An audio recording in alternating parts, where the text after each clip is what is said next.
Hello，大家好，我係傲然哥哥啊。今日我想分享嘅故事叫做《聰明的烏鴉》。有一隻烏鴉口渴了，到處找水喝。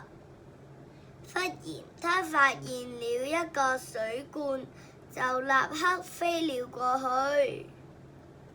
烏鴉往水罐裡一看，裡面只有半罐水，自己的嘴巴又不夠長。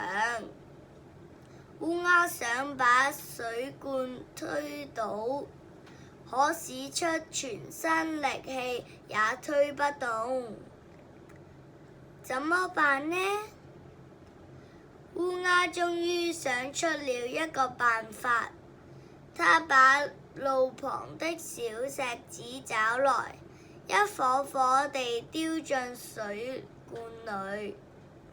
隨着水罐裡的石子越來越多，水面也漸漸上升了。最後，烏鴉終於喝到水了。烏鴉呢個辦法係咪好聰明啊？你哋又覺得點呢？下次見，拜拜。